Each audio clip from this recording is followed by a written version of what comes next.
I pledge allegiance to the flag of the United States of America and to the republic for which it stands, one nation, under God, indivisible, with liberty and justice for all. We have negotiations and legal matters, executive session at 5:15 PM. Upon a motion to enter into executive session pursuant to General Law 30A, Section 21A, to conduct a strategy session on the basis that an open meeting may have a detrimental effect on the bargaining and litigating positions of the Medford School Committee. Specifically, the Medford School Committee will be discussing ongoing collective bargaining negotiations with multiple bargaining units in a pending litigation matter. The Medford School Committee will convene in public session immediately following the conclusion of the executive session, expected to be at 6 PM. Motion to go into executive session Motion to go into executive by session. Member Kretz, seconded by Second. Member Graham. All those in favor? Aye. All those opposed? We're going to go into executive session. We'll be back.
In an executive session, happy to announce that by unanimous vote, we took a major step to pay equity for our Kids Corner and paraprofessionals. So that was a 7-0 vote, and those contracts have been ratified, which is great news. We also want to welcome back Domenico Bruno and Melanie Chavez. Yes, thank you for being here, our student reps. We're going to move on to the consent agenda, bills and payrolls, as well as regular school committee meeting minutes, September 19th, 2022. Motion to approve? Motion to approve, seconded by member Hayes. All those in favor? Aye. All those opposed? Consent agenda is approved. There are no reports of subcommittees. We have number 6, report of the superintendent, superintendent's updates and comments. Dr. Maurice Edwardson. Turn it over to you. Thank you, Mayor. Good evening. First, I would like to acknowledge our fellow Floridians who have a long road ahead of them due to the devastation caused by Hurricane Ian, and for the more than 100 plus people who have already passed away as a result of the hurricane. I would like us just to observe a moment of silence. Everybody could rise for a moment of silence.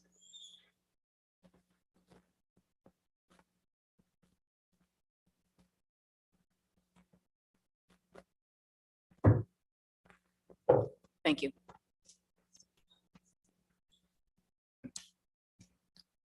Also, since we last met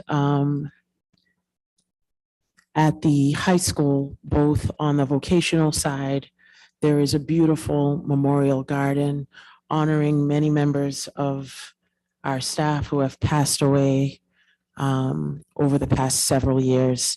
And I want to just thank Member Hayes, former Member Vanderkloot, Mayor Brianna for supporting that event, Principal Fallon, who's here, and Principal DeLeva, who also with our CCSR students, CCSR leaders who coordinated the beautiful ceremony to honor the lost members of staff. So I just want to thank them for such a beautiful ceremony. And when you're at the high school complex, when you go into the main entrance of the vocational side, you can see the beautiful garden. Also on the west courtyard side of the high school, you can see the continuation of the garden on both sides of our campus. So I want to just share some updates and remarks. First, we are in the month of October. October is a symphony of permanence and change, said the author Bonaro Overstreet. The color of the leaves are changing and providing vibrant colors in the Middlesex Fells Woods, which abuts Medford High School, which beautifies our landscape.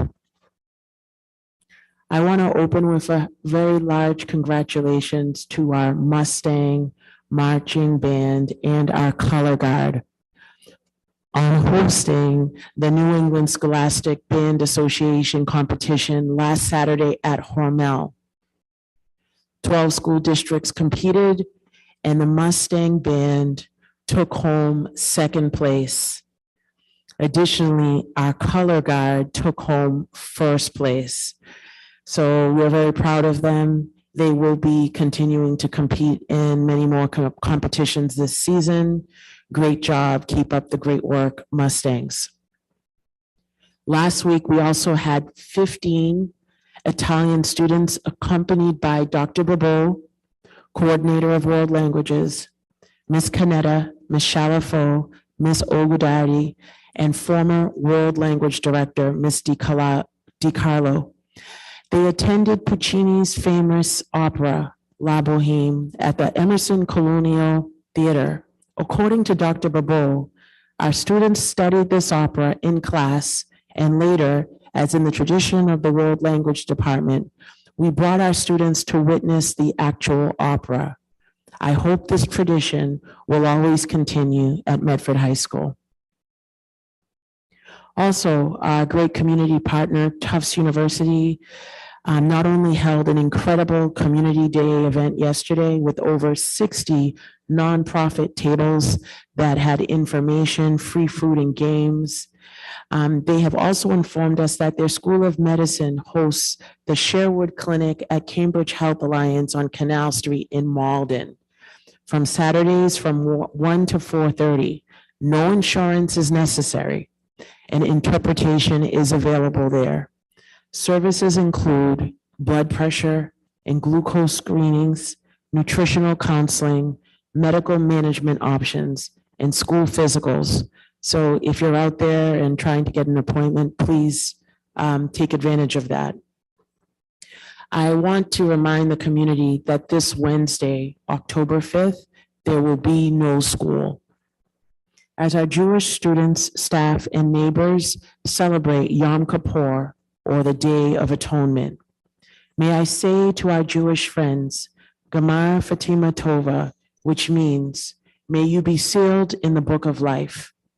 I really appreciate the quote of the late Rabbi Jonathan Sachs, who once said, the most important lesson of the high holidays is that nothing is broken beyond repair. It is never too late to change and to be better. Next Wednesday, October 12th, Medford CPAC will be hosting their meeting by Zoom. On the agenda is to meet the administrators of the central administration and the special education department, as well as their general meeting. So 6 to 7 is their general meeting, and meet the administrators starts at 7 p.m. This coming weekend, as you know, we are now well into fall. And so during this season, there are lots of fairs, fundraisers, social events, including the following. October is Breast Cancer Awareness Month, and the Mustang girls volleyball team will be hosting a Pink Out tournament to raise money for breast cancer research the weekend of October 22nd and 23rd. The team is selling t-shirts ahead of the tournament at a cost of $20. Track down a volleyball team member to grab a t-shirt to support this important cause. For those of you who may have Columbus Day or Indigenous Peoples Day off, please consider coming out to support the Medford Family Network at the 11th Annual MFN Golf Tournament hosted by Yoki Restaurant. The tournament is held at Sagamore Springs Golf Club in Linfield. The cost is $150 per person. You can sign up on the Yoki website at yokirestaurant.com. The MFN are also actively seeking donations for prizes for the raffle. For further information, please reach out to Miss Marie Cassidy. Saturday, October 15th from 12 to 3 brings the return of the Harvest Your Energy Fair behind the McGlynn School. And on Sunday, October 16th from 11 a.m. to 4 p.m., the Brooks PTO will be hosting the annual Fall Fest. It's a fun time for all. I strongly encourage families to come out to both events on Saturday and Sunday. It'll be lots of fun, lots of prizes. Also, again, next Monday, there will be no school. It's October 10th for Indigenous Peoples Day, Columbus Day.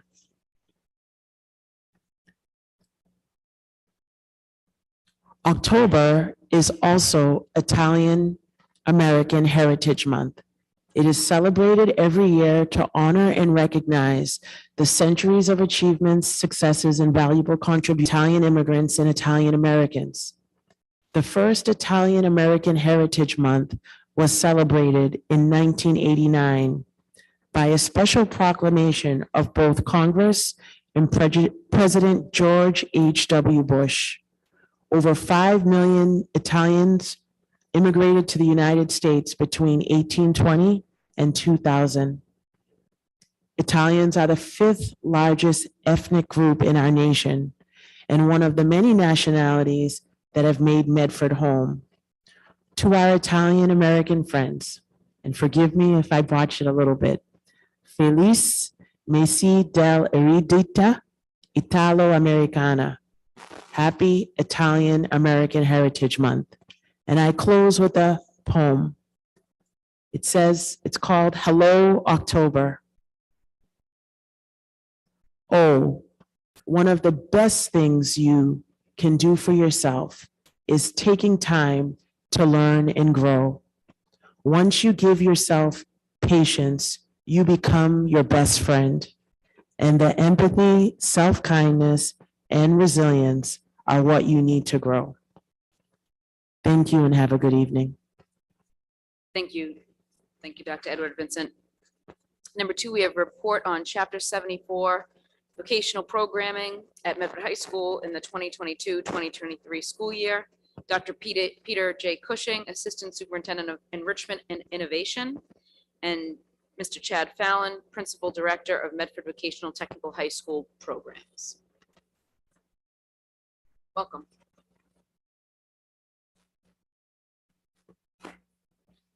Thank you, Madam Mayor and members of the school committee for this opportunity to present the annual presentation on Chapter 74 programming. As Mr. Fallon will detail in his presentation, the vocational school is seeing great expanses and expansion within its programs and is doing a really great job supporting our students with these hands-on real-world learning applications. Mr. Fallon. Thank you. Good evening. Nice to see everybody. I'm going to give you guys an update on what we've been up to over the past year. Actually, when I was looking at my presentation from last time, I'm not sure that we did this last year because of, I'm not sure, I couldn't find it. I found it 2 years ago. It was all about remote learning. I was happy to kind of turn the page on that. I want to introduce some new staff this year that we hired. First off, his name is Andrew Theobald, and he's in the picture to the right, actually. He is our new automotive technology instructor. To the right, actually, he is our new automotive technology instructor. And then we also hired a metal fabrication instructor, Mr. Curtis Jackson, who's on the left. When I went into the space to take pictures of the teachers, the students were more than happy to jump into the picture with them, so I just let it happen. So that's some of the automotive and some of the metal fab students, 2 great additions to our team. We have been doing some renovations. You know, no report is usually complete on my end in case I haven't broken down some walls. So I'm going to fill you in on what we've done. Cosmetology, as you know, the salon opened a year ago, but we finally moved the grade 9 and 10 classroom up to the room next to the salon, which actually already had glass windows installed. So now the freshmen and sophomores can look into the salon. The 2 teachers are together now. We renovated our Make Way for Kids in our early childhood education program, the Make Way for Kids program, which is a nursery school for little tykes on 3 days a week in the morning. We moved them from the cosmetology space downstairs to a ground level floor room. And that's a picture that you see there that's completely redone with new carpet, walls, window treatments, and some plumbing. You know, you can go to the next slide. The electrical department, as you know, there's booths that the students work in. They were splintered and old, so we needed to replace all the booths. So that was a project that the carpentry students took on. They removed all the booths on the left side of the shop and replaced them with brand new booths for the students to work in. The room on the right on the top is just a picture of the cosmetology related room. The teacher did an incredible job getting it to where it is now. You can't really see it, but off in the back are the windows that look into the salon. And then the bottom right is a picture of graphic design. It was completed last spring. And these are 2 rooms that have been combined. That's the former cosmetology space, which is now custom desks that were built by the carpentry students and new computers in that space. The Mustang Mall also moved to a new location on our side of the building, and that's working well. Quick report on the Skills Capital Grant. If you remember correctly, the Skills Capital Grant is awarded to vocational technical schools, and this was our 3rd time receiving it. This time we saw just under $365,000, and this was directly funded for the Construction Craft Laborers Program, as well as our other construction trade programs, electrical, carpentry, and metal fabrication. That's just one picture on the left of the many pieces of equipment that we got. One of my students here to the right who's in the program could tell you more. We completely outfitted the shop with the type of materials that students would need out in the workforce. So we have that. We have a couple pickup trucks. We have a lowboy dump trailer. We have equipment inside that won't even leave the shop. And then we have other stuff that we're using on job sites. So we're really happy about that. And this was, I just have to do a special thank you to the teachers in that program, Mr. Danny Kelly, Mr. Ralph DeLeva, Mr. Larry Brown, and of course to my amazing administrative assistant, Gina Citrano, who kind of pulled it all together for us on the budget end. So thanks to that team. We also were recently awarded a Mass Life Sciences grant that we applied for. Just under $120,000. $20,000 will be put towards professional development, and the remaining is for supplies and materials for our biotechnology program.